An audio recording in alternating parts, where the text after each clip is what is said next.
Hi, good morning everyone. This is Shiv Prasad Yadav, SPY.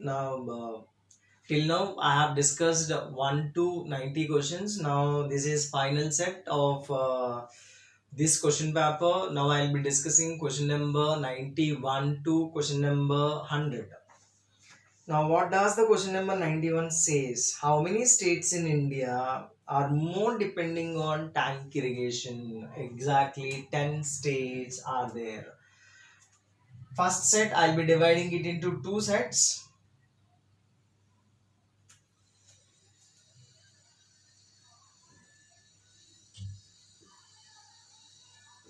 So in first set, you have Karnataka Plateau and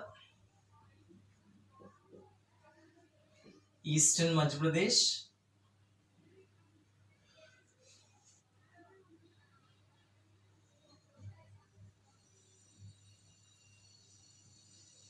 Interiors of Kerala, interiors of Odisha, and Eastern Maharashtra. So these states are depending on tank irrigation more. There's two sets. We are supposed to divide it into two sets because in the next set we have Peninsular Plateau.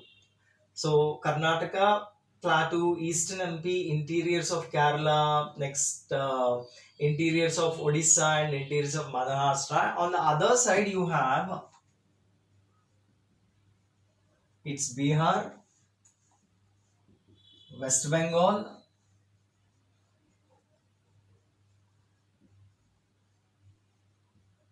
Bundelkhand region of Uttar Pradesh,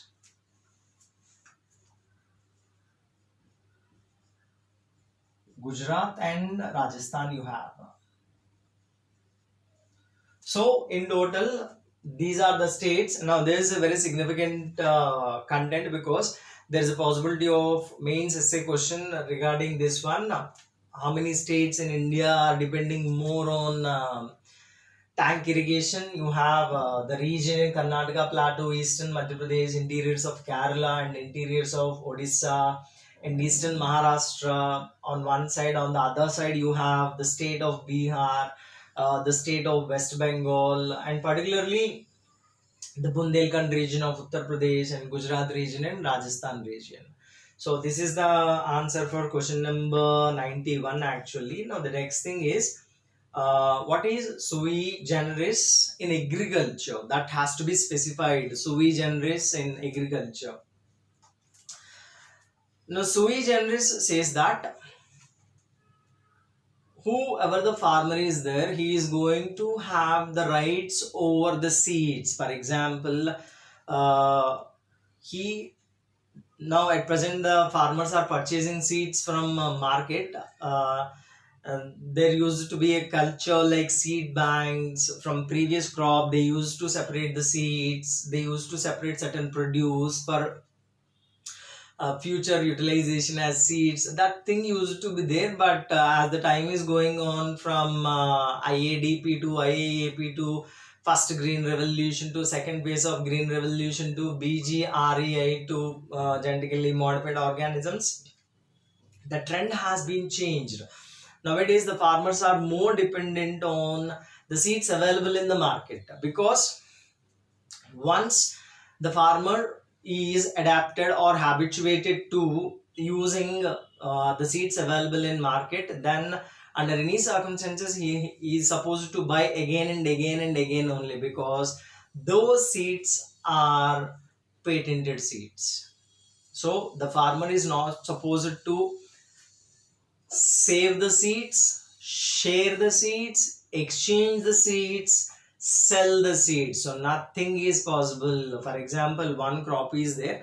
That crop is because of purchaser seeds from the market, and from that crop he cannot separate certain produce as seeds for the next cropping because they are patented seeds. Intellectual property rights will be there. Now sui generis in terms of agriculture is an initiative of World Trade Organization, and some credit has to be given to India also. because we are fighting for traditional varieties, survival of traditional varieties since the time of second phase of green revolution or whatever it may be. The focus point is different here. As the farmer is going to purchase the seeds from the market, as the seed is a patented seed, he is not allowed to save the seed, he is not allowed to share the seed, he is not supposed to exchange the seed, he is not supposed to sell the seed. If all these restrictions are removed, then it is sui generis. Simple, that's all. Next, what is foliar spray BT? I'm writing it on the board. FOLIAR. Foliar spray BT. Here BT means Bacillus thuringiensis.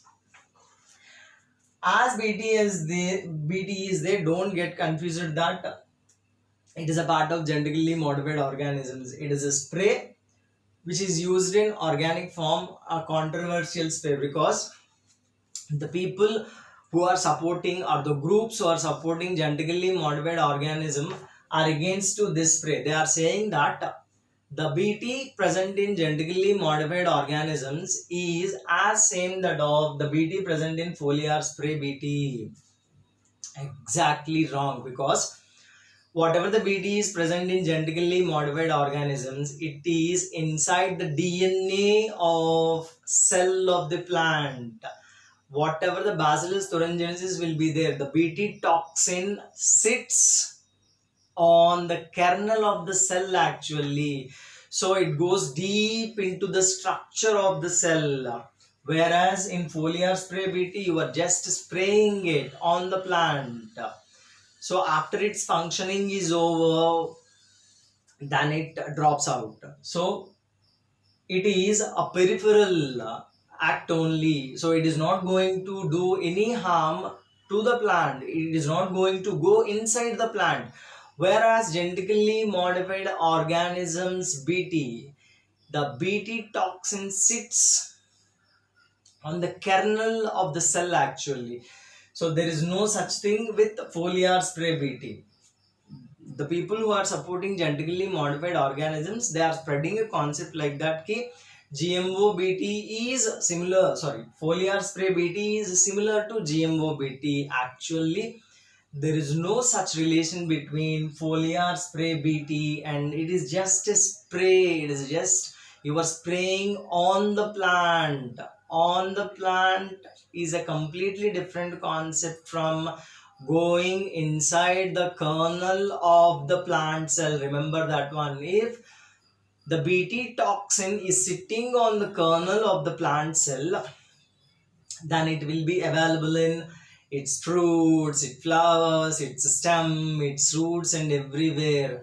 If you are going to eat any part of that plant, it will goes directly into your body, and it may sit on your DNA also. That's why genetically modified organisms are a threat to not only for present generation, it is going to impact future, next generations also. That is the difference between foliar spray BT. So there is no harm with foliar spray BT when compared to the harm caused by the BT present in genetically modified organisms.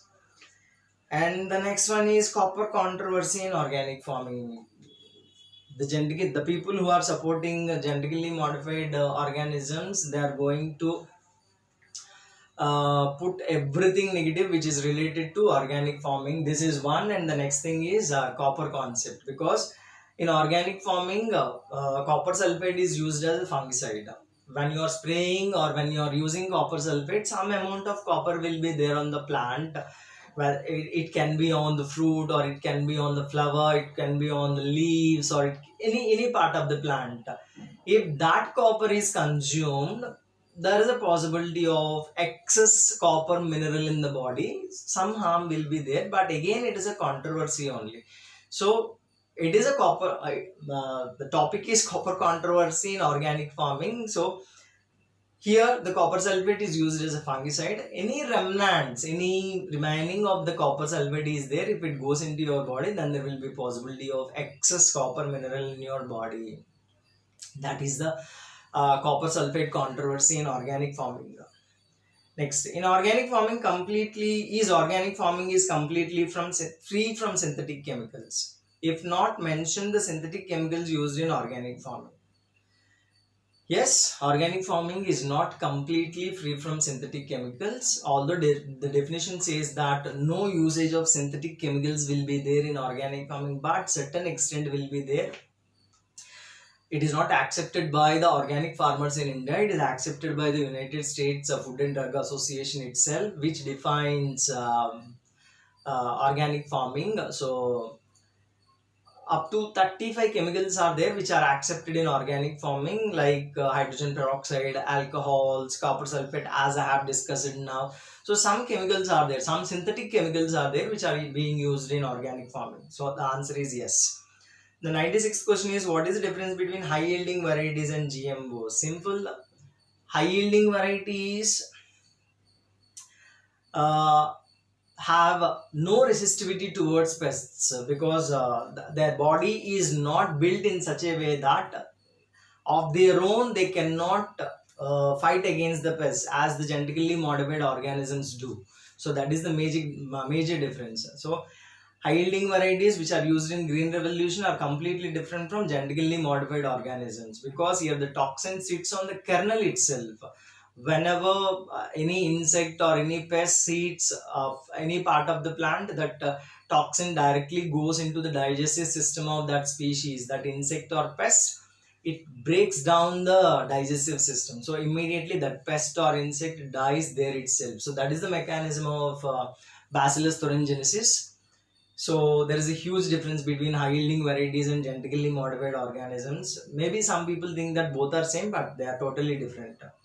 Now the 97th question says that what is tricolor revolution? Now tricolor revolution deals with blue revolution, white revolution and saffron revolution. And blue revolution is related to welfare of the fishermen. In olden days, blue revolution is related to fisheries and aqua products, blah blah blah. But the present blue revolution is totally related to welfare of the fishermen. That means insurance to fishermen. And old white revolution is related to milk production, and the present white revolution is related to insurance of the cattle. And the saffron revolution is related to utilization of solar energy, solar power, and the term is coined by none other than Narendra Modi only, our prime minister. And 98th question is, who served the 1 billionth meal of midday meal scheme? None other than Narendra Modi, the Prime Minister of India, Sri Narendra Modi only. 99th question, who is beneficiary of AA? I am leaving this to you, students. And 100th question is, who decides minimum support price? Minimum support price is suggested by Commission for Agricultural Costs and Prices, and it is finalized by Cabinet Committee on Economic Affairs, CCEA.